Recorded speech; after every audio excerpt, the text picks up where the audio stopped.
సుమన్ టీవీలో మీ business promotions కోసం ఈ కింది నెంబర్ను సంప్రదించగలరు.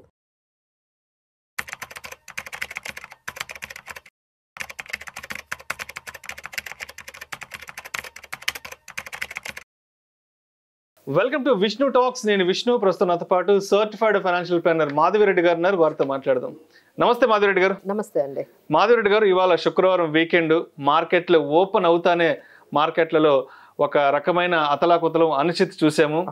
మొన్న ఏప్రిల్ 22వ తారీఖు కశ్మీర్లో జరిగిన ఉగ్ర దాడుల నేపథ్యంలో మార్కెట్లు మళ్ళా కొంత లోలోకి వెళ్ళడం కూడా జరుగుతోంది. ఆల్మోస్ట్ లాస్ట్ 7 సెషన్స్ నుంచి మార్కెట్లో కొంత లాభాల జైత్రయాత్ర జరిగింది. ఇక మార్కెట్లకు ఎటువంటి ఆటంకం లేదు అనుకున్నాం, ఎందుకంటే ట్రంప్కు సంబంధించిన వార్తలు కూడా అన్ని కూడా సద్దుమణిగాయి. ఇక మార్కెట్లకి ఎటువంటి అడ్డు అదుపు లేదు. ఇక సజావుగా సవ్యంగా మార్కెట్లు ముందుకు వెళ్ళిపోవచ్చు అనుకుంటున్న తరుణంలో ఇప్పుడు పాకిస్తాన్ భారత్ మధ్య యుద్ధం ఉండే అవకాశం ఉందంటూ కూడా వస్తున్న వార్తల నేపథ్యంలో మళ్ళా ఇవాళ శుక్రవారం మార్కెట్లు ప్రారంభ సమయానికి ఆల్మోస్ట్ 7.5 లక్షల కోట్ల రూపాయల సంపద ఆవిరైపోవడం జరిగింది. ఆల్మోస్ట్ సెన్సెక్స్ విషయానికి వస్తే 900 పాయింట్లు కూడా సెన్సెక్స్ నష్టపోవడం జరిగింది. నిఫ్టీ విషయానికి వస్తే 24,000 మార్కును కూడా నిఫ్టీ కోల్పోవడం జరిగింది. ఏంటి అసలు యుద్ధం ఇక మార్కెట్ను ఏ విధంగా ప్రభావితం చేసే అవకాశం ఉందంటారు? సో డెఫినెట్లీ అండి, ఇప్పుడు మీరు ఏదైతే చెప్పారో ఈ టైంకి మనం చూసుకున్నట్లయితే సెన్సెక్స్ 1000 పాయింట్లు కరెక్ట్ అయిపోయింది. అలానే నిఫ్టీ అయితే మీరు చెప్పినట్లుగా 23,000 అంటే 900 అంటే 24,000 మార్క్ని కూడా ఒక్కసారిగా అది బ్రీచ్ అయ్యి ఇప్పుడు 23,900 దగ్గర ఉందండి. ఇప్పుడు 23,800 అనేది చాలా మంచి సపోర్ట్. సో ఇక్కడ నుంచి మీరు అన్నట్టుగా చాలా పాజిటివ్గా మార్కెట్స్ అనేవి లోయెస్ట్ పాయింట్ నుంచి 2,000 పాయింట్లు మనకి రికవరీ కనిపించిందండి. సో ఒకవైపు ట్రంప్ కొంచెం కూల్ ఆఫ్ అవ్వడము, అక్కడ కూడా టారిఫ్స్ని మేము కొంచెం ఇంకొకసారి ఆలోచిస్తాము అని ఆయన కొంచెం పాజిటివ్గా చెప్పడం, పోవెల్ని మేము తీసేయము, ఆయన్ని ఇంకా మెయింటైన్ చేస్తాం అనగానే మనకి యుఎస్ మార్కెట్స్ అన్ని చాలా పాజిటివ్గా అయ్యాయి, మన మార్కెట్స్ చాలా పాజిటివ్గా రెస్పాండ్ అయ్యాయి. సో ఎఫ్ఐఐస్ కూడా గత 8 సెషన్స్లో చూసుకుంటే 30,000 crores బై చేశారు. సో ఇదంతా పాజిటివ్గా వెళ్తుంది. అమ్మయ్య, ఇంకా మార్కెట్స్ ఎట్లా లేదన్నా ఈ వీక్ అనుకున్నాం, మేము ఏమనుకున్నాం అంటే 24,500, ఇక నెక్స్ట్ వీక్ అయితే 25,000 వరకు మార్కెట్స్ చేరుకుంటాయి. ఇదే పాజిటివ్ మూడ్తో ఎఫ్ఐఎస్ ఒకవైపు ఈ ట్రేడ్ అగ్రిమెంట్స్ కానీ జరిగినట్లయితే అంత పాజిటివ్గా వెళ్ళిపోతుంది అనే టైంలో అసలు అంత అన్ఎక్స్పెక్టెడ్గా చాలా ఫాస్ట్గా అండి, ఎంత ఫాస్ట్గా అంటే ఇలా జరగడము, జరిగిన వెంటనే మనం ఈసారి ఏం చేశారంటే డిప్లొమాటిక్ సర్జికల్ స్ట్రైక్స్ అంటారు. అంటే సర్జికల్ స్ట్రైక్స్ అనేది జరుగుతాయని తెలుసు, బట్ ఈసారి స్టార్ట్ అయింది డిప్లొమాటిక్గా. అంటే డిప్లొమాటిక్ సర్జికల్ స్ట్రైక్స్ అంటే ఒకవైపు మనకున్న ఏవైతే వాళ్ళతో అంటే పాకిస్తాన్తో ఏవైతే మనకి ట్రీటీస్ ఉన్నాయో, అగ్రిమెంట్స్ ఉన్నాయో ఒక్కసారిగా అన్ని క్యాన్సిల్ చేసేసుకున్నారండి. ఎస్పెషల్లీ ఇప్పుడు ఫోకస్ అంతా కూడా ఇండస్ వాటర్ ట్రీటీ మీదే ఫోకస్ అంతా ఉంది. ఎందుకంటే ఆ వాటర్ మనము పాకిస్తాన్కి ఎప్పటి నుంచో కొన్ని దశాబ్దాలుగా వాళ్ళకి వాటర్ మన వైపు నుంచి వెళ్తూ ఉంది. వాళ్ళు చాలా ప్రాజెక్టులు కూడా దాని మీద డిపెండ్ అయ్యి ఉన్నారు. కొన్ని లక్షల హెక్టార్లో ఈ వాటర్తోనే వాళ్ళు అగ్రికల్చర్ అనేది డిపెండ్ అయి ఉంది. సో వాళ్ళు ఏమంటున్నారంటే this is act of war, మన వైపు నుంచి మనం వార్ స్టార్ట్ చేసేసాము. ఎప్పుడైతే మీరు ఈ ఇండస్ వాటర్ ని మీరు ఏ మాత్రం డైవర్ట్ చేసి మాకు పంపించకుండా మీరు చేసినట్టయితే అది వార్ కిందే మేము తీసుకుంటాము అని చెప్పి అక్కడతో మొదలైంది. అక్కడతో ఆగలేదండి. ఇక షిమ్లా ట్రీటీ కూడా క్యాన్సిల్ చేసుకున్నారు. అలానే డిప్లొమాట్స్ ని కూడా ఇక్కడ వాళ్ళని కూడా 48 hours లో పాకిస్తానీస్ అందరూ కూడా వీసాస్ క్యాన్సిల్ చేసుకుని వెళ్ళిపోమని చెప్తున్నారు. కొత్త వీసాలు అప్లై చేసినవన్నీ క్యాన్సిల్ అంటున్నారు. మన వాళ్ళు ఏమైతే చేస్తున్నారో అక్కడ నుంచి కూడా పాకిస్తాన్ వాళ్ళు కూడా చాలా ఇప్పుడు మనం ఏం చేస్తే అదే చేస్తున్నారండి. అలానే ఎల్ఓసి దగ్గర చాలా సెన్సిటివ్ గా ఉంది. మొత్తం కశ్మీర్ అంతా కూడా ఇక అందరినీ పంపించేశారండి. ఎవరిని అంటే నాట్ ఓన్లీ అంటే ఎక్కడైతే ఇది పెహల్గాంలో జరిగిందో అక్కడే కాకుండా మొత్తం కశ్మీర్ అంతా కూడా ఖాళీ అయిపోయింది. సో అంటే ఏంటంటే ఒక యుద్ధ వాతావరణం అక్కడంతా కూడా మనకి LOC especially line of control దగ్గర మనకి ఈ మొత్తం కూడా ఆల్రెడీ వాళ్ళు అంటే కొంచెం మనకి ఫైరింగ్ అనేది న్యూస్ వస్తోంది. అలానే ఇండియా కూడా చాలా దానికి ధీటుగా దానికి సమాధానం చెప్తుందండి. సో అక్కడ అంతే ఆల్రెడీ అయితే మొత్తం స్టార్ట్ అయిపోయిందండి. అంటే ఒక రకమైన వార్ సిచ్యువేషన్ ఆ కాశ్మీర్ చుట్టూ కూడా మనకి కనిపిస్తుంది. సో డెఫినెట్లీ మార్కెట్స్కి అయితే ఇది చాలా నెగిటివ్ అండి. ఎందుకంటే ఇది ఎంత దూరం వెళ్తుందో తెలియదు.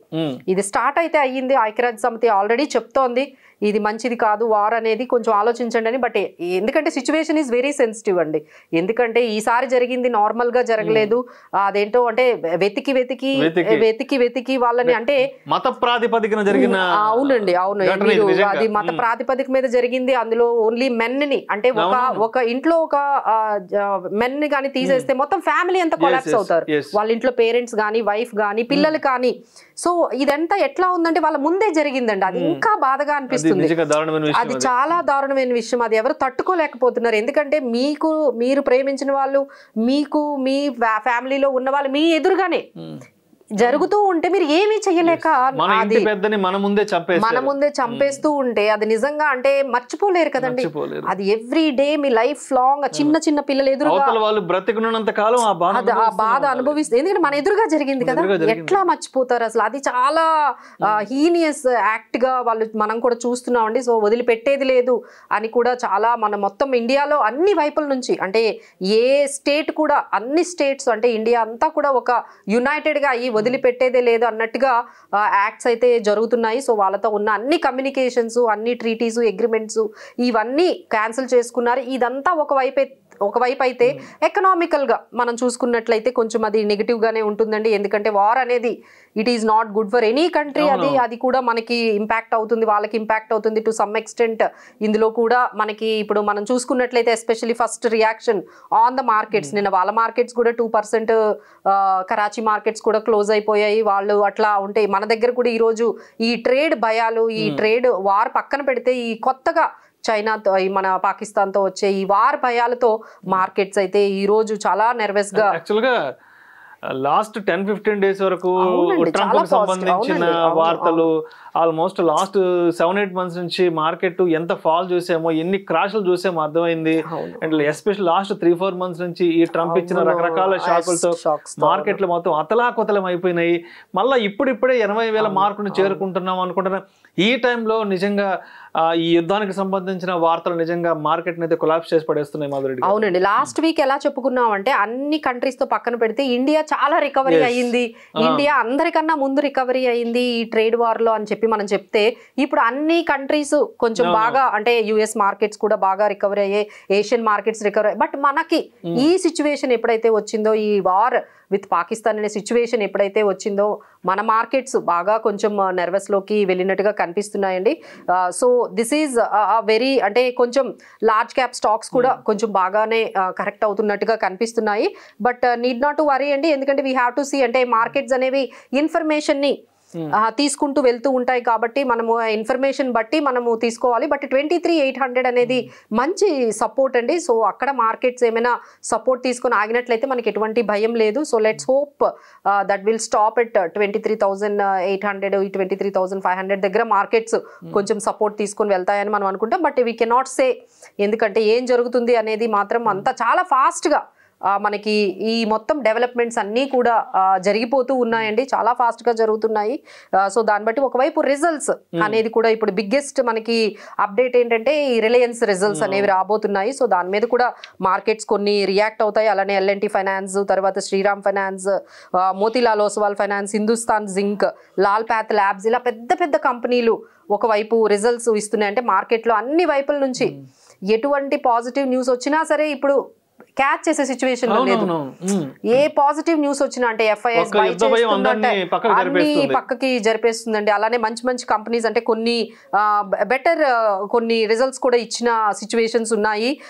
But there is no news can stop. ఈ టైంలో మాత్రం ఎంత పాజిటివ్ న్యూస్ అయినా మార్కెట్ ని కంట్రోల్ చేసేటట్టుగా, మార్కెట్ ని కొంచెం పాజిటివ్ వైపు తీసుకెళ్ళినట్టుగా కనిపిస్తుంది. ఓన్లీ ద ఇన్ఫర్మేషన్ ఏదైతే మనకి వార్ వైపు నుంచి వస్తుందో, మన ఇండియా అండ్ పాకిస్తాన్ ఎట్లా వీళ్ళు ఎంతవరకు వెళ్తుంది ఈ వార్ సిచ్యువేషన్ అనే దాని మీదే మనకి నెక్స్ట్ మూమెంట్ మార్కెట్ ఉంటుంది అని మాత్రం చెప్పగలుగుతున్నాం. సో ఇప్పుడు మొత్తానికి లాస్ట్ 1 వీక్ నుంచి మార్కెట్లో కొంత ర్యాలీ స్టార్ట్ అయింది, చాలా పాజిటివ్ హోప్తో ఉన్నారు కదా.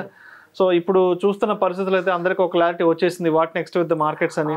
సో ఏంటి అసలు మండే నాటికి ఇన్వెస్టర్స్ అనే వాళ్ళు ఎటువంటి జాగ్రత్తలు తీసుకోవాలి అండ్ మన పోర్ట్ఫోలియోకి సంబంధించి ఎటువంటి డెసిషన్ మేకింగ్ ఉండాలి అంటారు అసలు? నీడ్ నాట్ టు ప్యానిక్ అండి, ఎందుకంటే ఒక్కసారిగా ఇది అనుకోలేని అంటే సడన్ గా మనకి వచ్చింది కాబట్టి మార్కెట్స్ రెస్పాండ్ అవ్వడము క్వైట్ కామన్. ఎందుకంటే వార్ లాంటి సిచ్యువేషన్స్ వస్తే స్టాక్ మార్కెట్స్ ఎప్పుడు నెగిటివ్ గానే అది తీసుకుంటారు. బట్ ఏంటంటే ఇంటెన్సిటీ అనే దాన్ని బట్టి మనం డెసిషన్ తీసుకోవాలండి. ఇప్పుడైతే మీరు ఎటువంటి డెసిషన్స్ తీసుకోవాల్సిన అవసరం లేదు. అంటే ఎస్పెషలీ ఆన్ సెల్లింగ్ కానీ లేకపోతే ఇలాంటి ఎటువంటి డ్రాస్టిక్ డెసిషన్స్ ఏవి తీసుకోకండి.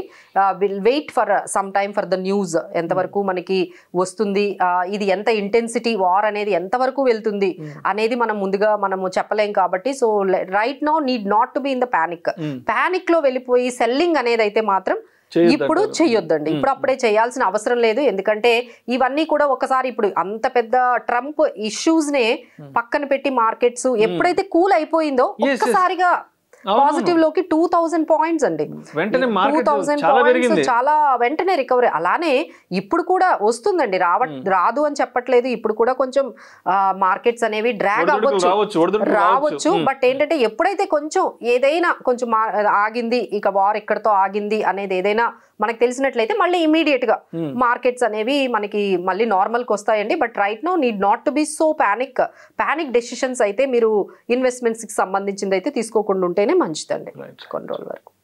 Thank you so much Madhu Reddy గారు.